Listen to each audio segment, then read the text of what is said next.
station in response to the events of recent days.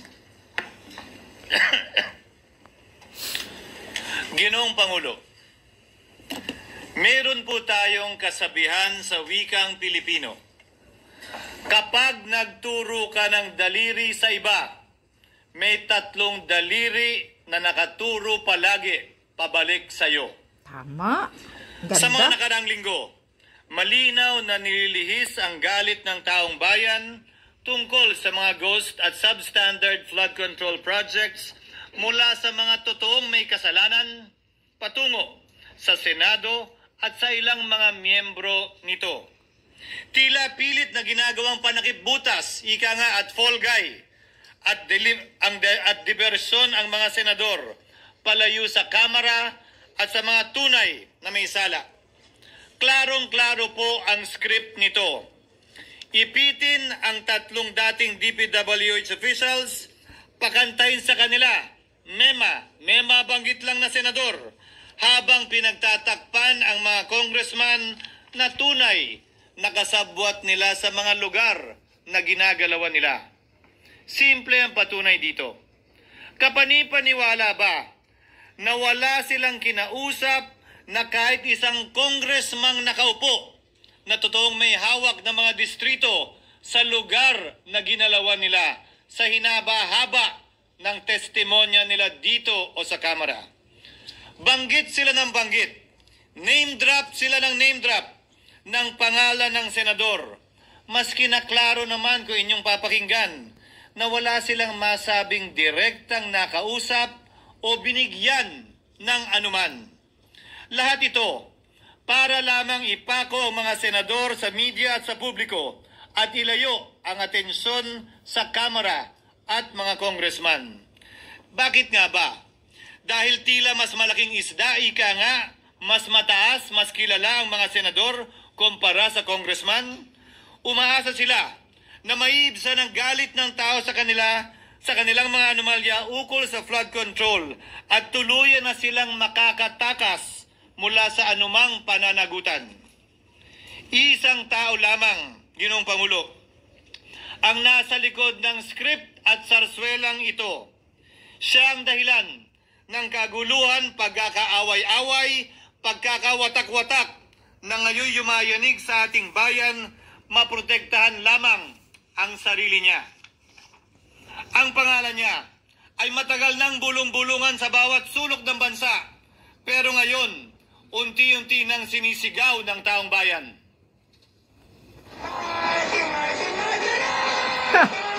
Ang ganda ng speech ni Senator Escudero. Talagang war ito niya against Martin Romualdez. War. Pero Ginoong Pangulo, minamahal kong kasamahan, bakit tila sa Kamara, dito mismo sa Senado at sa ilang media ay hindi pa din nila kayang sambitin ang pangalan niya? Tama. Yes, sasabihin ko, Martin Romualdez. Minsan ang binanggit ng mga diskaya ito mismo dito sa Senado, ang kanyang pangalan. Pero agad itong pinabawi nung humarap sila sa Kamara. Binanggit ni Master Sergeant Gutesa ang kanyang pangalan. Pero ultimo notaryo, natunto nila at pinabawi nila ang pagnotaryo. Buti na lang, huli na't nasabi na niya ang pangalan ni Martin Romualdez na pinanumpaan dito mismo sa ating Blue Ribbon Committee.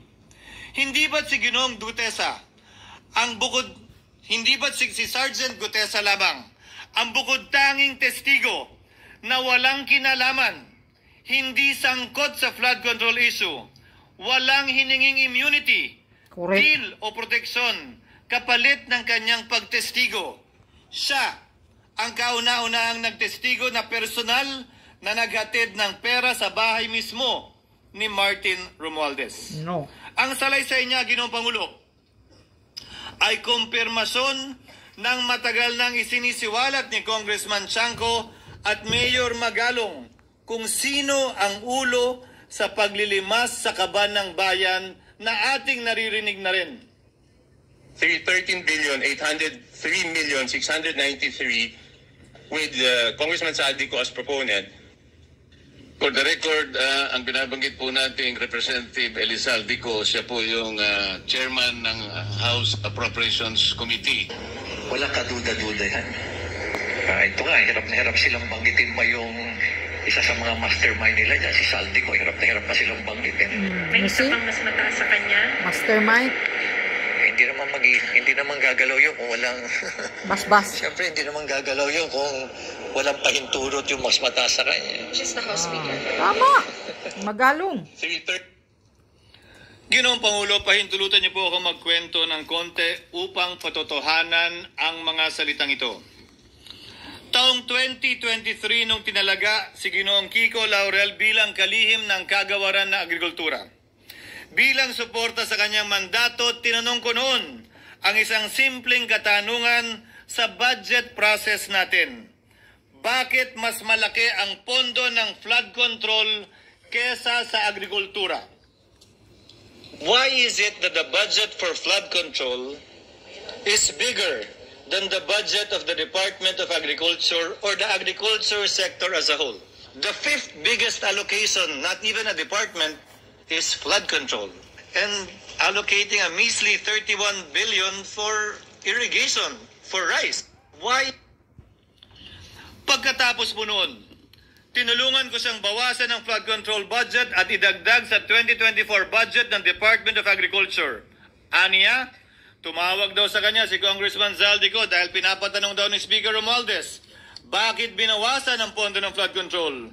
Ngunit wala nang nagawa si Congressman ko dahil sinabi niyang pasayan ng Pangulo.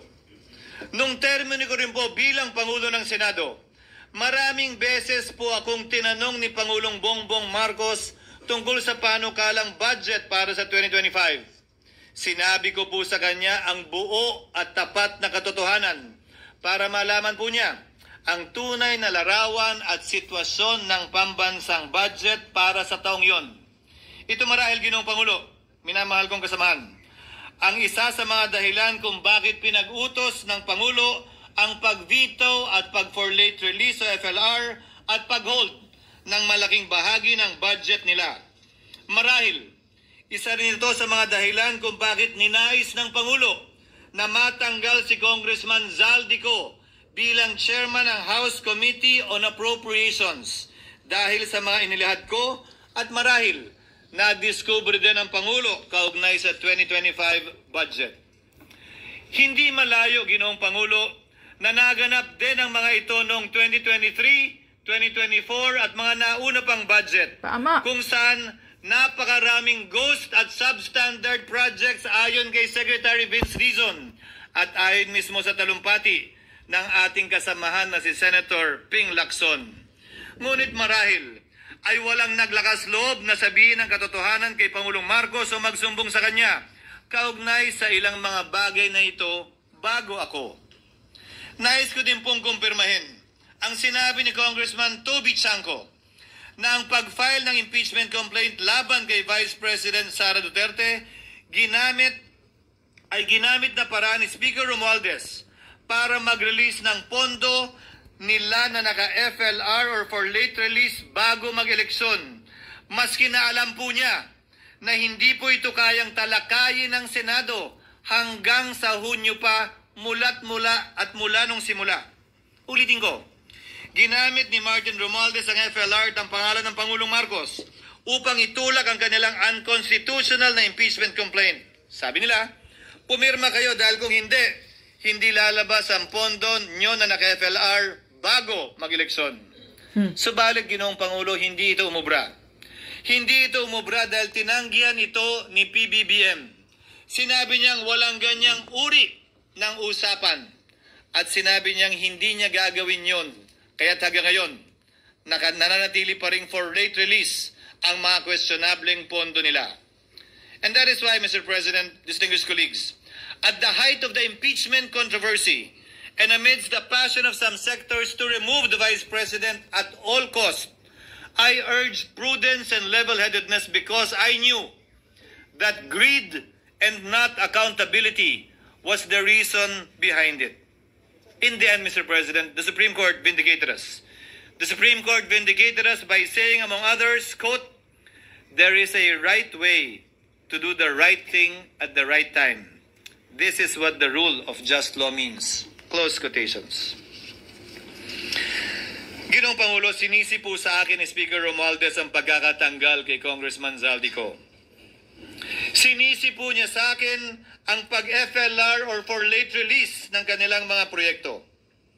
Sinisi po niya sa akin ang pagkakadismiss ng impeachment complaint laban kay VP Sara na nakikita niyang makakatunggali niya sa susunod na halalan.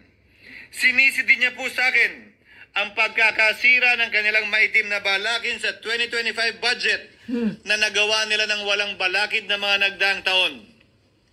Ginoong Pangulo, naging tapat ako at ginawa ko lamang ang aking tungkulin. Kung ano ang tingin kong tama at nararapat para sa bansa at sa sambayanan. Subalit, sa kabila po nito, nagsimula na ang lahat ng dira, paninira at kaso laban sa akin at sa Senado. At ang nasa likod ng lahat ng ito, walang iba kung hindi si Martin Romualdez. Yan, Martin Ika Romualdez. ni Mayor Magalong na ngayon lamang nakita ko sinisiraan na rin ngayon. Bakit ko ba nilabanan at binisto sila Speaker Romualdez mula noon hanggang ngayon kung kasabwat at kasapakat lang din nila ako?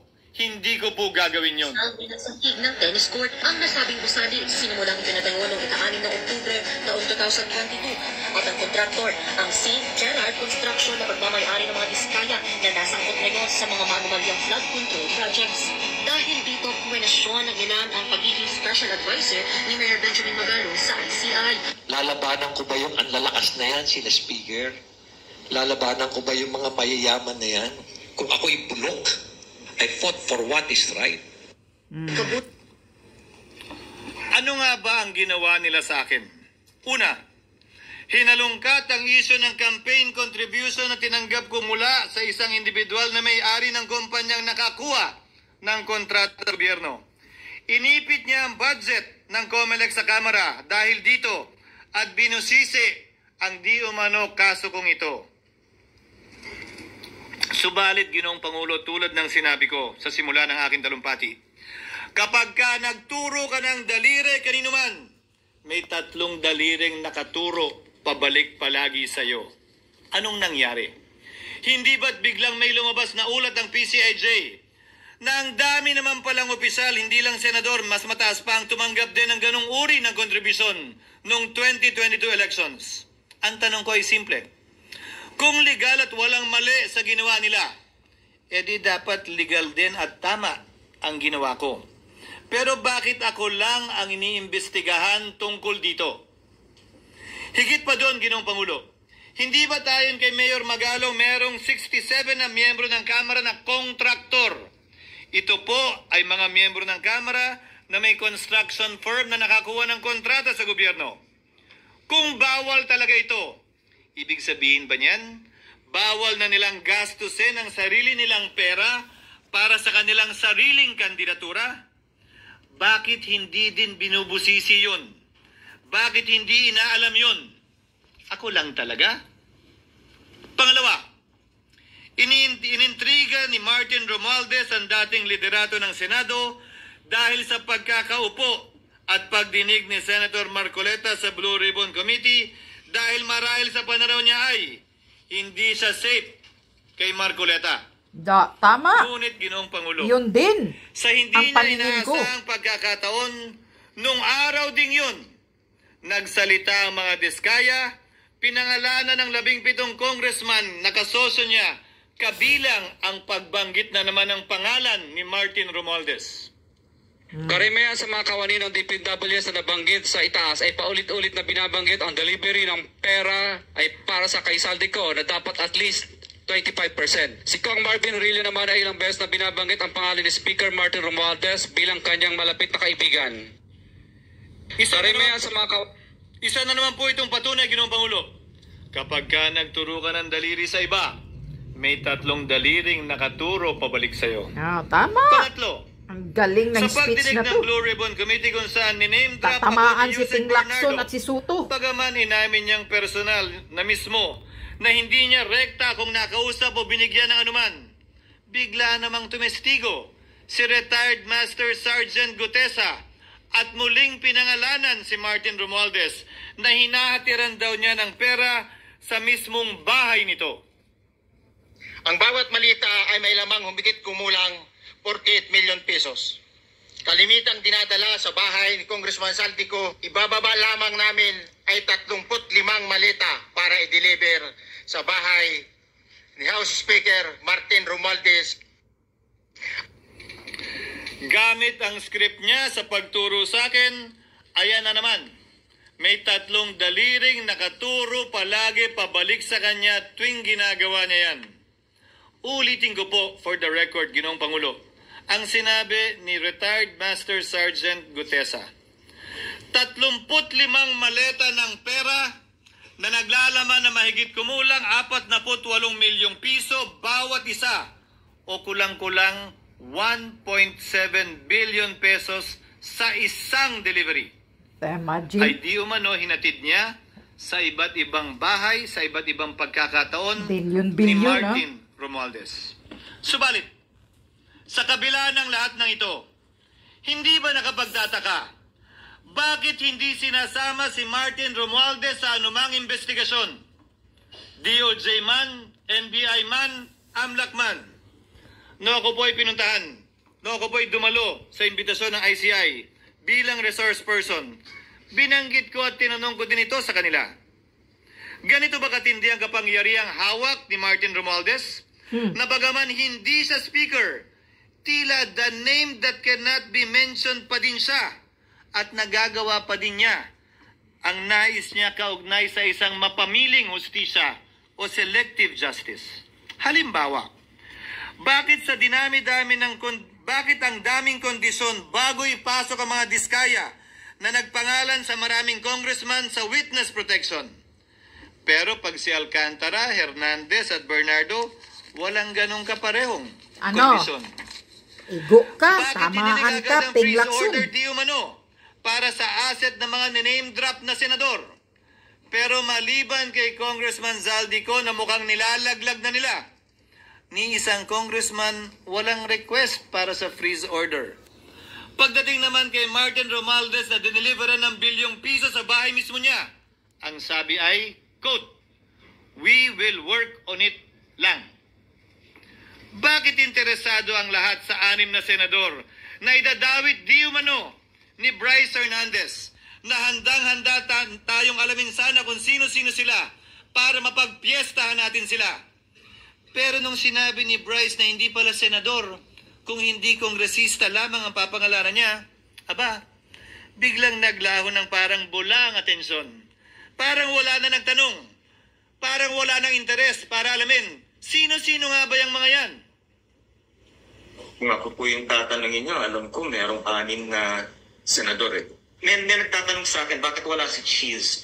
And my answer to that is, I'm almost sure, no, probably hindi mame-mention si Cheese simply because walang insertion doon. Si Sa Bulacan. Escudero, wala doon. Hindi po senador yung laman nung computer ko. So fake news yun, ha? May 6 na senador na nunumbrahan mo daw. Mga congressman yung nasa computer mo. Yes, yung nasa computer ko po, congressman po. Okay, thank you.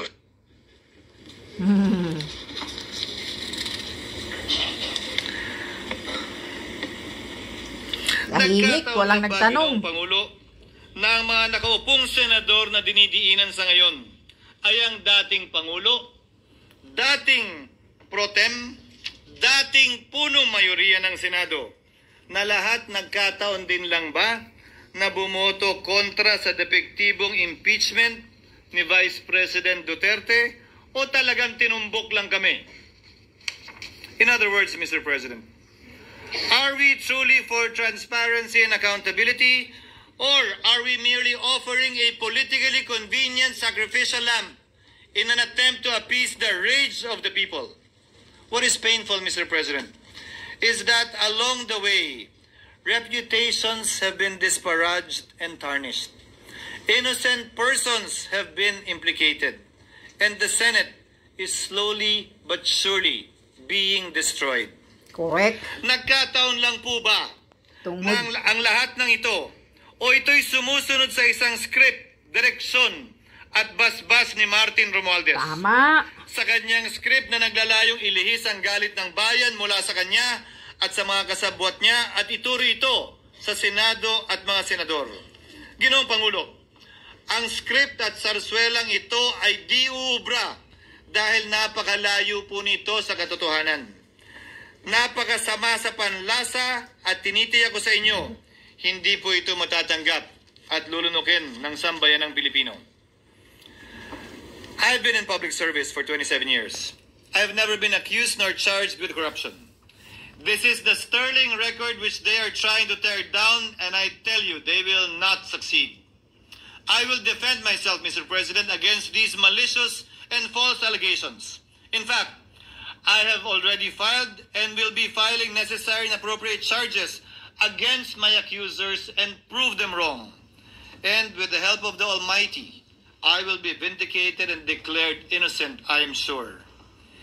Kaya ko po ipagtanggol ang sarili ko, Ginoong Pangulo.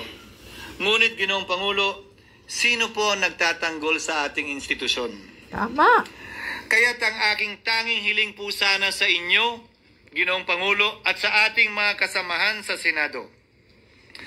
Labanan po ninyo at huwag niyong pahintulutang ang mapamiling hustisya na lantarang nangyayari sa harap natin ngayon. For what is happening now is selective justice and mob justice. Members of the Senate have been thrown off a cliff before the court of public opinion in an attempt to mollify the people's rage, thereby covering up the real perpetrators and giving them a chance to get away. Mr. President, I will not allow justice to be weaponized against the innocent to protect the guilty. Because this corrodes the legitimacy of the law before our people's eyes. Wala pong naniniwala.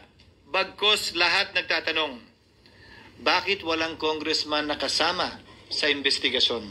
Correct. What about the other congressmen in Bulacan? Why haven't they been questioned? Called out, yeah. I think that they do not know what's going on. Ginoong Pangulo, mga minamahal kong kasamahan, huwag po tayong sumunod sa script ni Martin Romualdez. Labanan po natin ang script na ito. Pasagutin at imbestigahan lahat ng niname drop at nabanggit, congressman man, senador man at iba pang opisyal, at dapat kasama dito si Martin Romualdez. Ginoong Pangulo, Ulit-ulit hindi talaga. ba natin nakikita? Martin Romualdez. Napilit tayong pinag-aaway-away. Tama. Mayaman, mamamayan laban sa lingkod bayan. Lokal laban sa nasyonal na opisyal. Congressman laban sa kapwa congressman. At ngayon, senador laban sa kapwa senador. Pamilya laban sa pamilya. Pilipino laban sa kapwa Pilipino. Ginoong Pangulo, tandaan po natin, mas madaling manipulahin at ang nag-aaway at nagkakawatak-watak na bansa. At ito ang eksaktong gusto nilang mangyari. Ito, sa aking paniniwala, ay bahagi pa din ng script at sarswela na nais palaganapin ni Martin Romualdez upang lituhin, guluhin, linlangin at sirain ang ating lipunan at bansa para lamang huwag siyang mabisto. Tama. Sana ay huwag nating payagang mangyari ito. Ginoong Pangulo, tulad ng sinabi ko sa simula ng aking talumpati, sa kada mapang-akusa at mapanghusgang daliri na ituturo ninyo sa inyong kapwa, lalo na kung walang basihan, merong 3 daliring palaging nakaturo sa iyo pabalik. Sana po, maging mapanuri tayo. Huwag dali-daling magturo at maghusga dahil lamang sa napakinggan. Huwag tayong sumabay, kumampi, at magpadala sa script at sarswela ni Martin Romualdez. Kung kayo ay kakampi ni Martin Romualdez, pues sumunod kayo sa gusto nila. Una, maniwala kayo sa mga sinasabi ng testigo niya na nagtuturo lamang sa mga senador. Pangalawa, ibuhos niyo ang galit niyo sa Senado at ng mga senador at palayo kay Martin at sa mga congressman. Pangatlo, pagdudahan at sirain niyo si Sergeant Gutesa na bukod tanging hindi nakinabang at walang bahid at hiningi anumang kapalit sa pagsabi ng katotohanan. Pangapat, huwag niyong payagang mabanggit man lang ang pangalan ni Martin Romualdez. Panglima, huwag niyong payagang ipatawag si Martin Romualdez sa anumang investigasyon. Pang-anim, huwag niyong payagang imbestigahan si Martin Romualdez at mga kasamahan niya saan mang lugar. Ako, Ginoong Pangulo, hindi ako kakampi ni Martin Romualdez. Kaya lalabanan ko siya at lahat ng panglilinlang niya. Una, papatunayan kong hindi totoo ang mga panggigipit at paninira ng mga testigo niya laban sa akin at mga senador. Pangalawa, tututulan ko ang paglilihis at diversyon na ginagawa niya palayo sa kanya at sa Kamara. Pangatlo, hindi ko papayagang sirain ang mga senador pag away-awayin tayo at sirain ang institusyon ng Senado. Pangapat, pinaniniwalaan ko at saludo ako kay Sergeant Gutesa at iba pang katulad niya sa paglabas ng katotohanan. Panglima, hindi ako matatakot banggitin ng paulit-ulit ang kanyang pangalan, Martin Romualdez. At ipaglalaban kong ipatawag at imbestigahan si Martin Romualdez at lahat ng kanyang mga kasangkot at kasama. Ginoong Pangulo, mga minamahal kong kababayan, Martin Romualdez. kung nais niyong lumitaw ang katotohanan, kung nais niyong panagutin ang tunay na salarin, kung nais po niyong makulong ang tunay na may kasalanan, huwag ninyong kampihan si Martin Romualdez. Punitin natin ang script ni Martin Romualdez. At higit sa lahat, huwag magpadala, huwag sabayan, huwag maniwala sa sarswela na nilalako ni Martin Romualdez. Maraming salamat po, Ginoong Pangulo, at magandang hapon.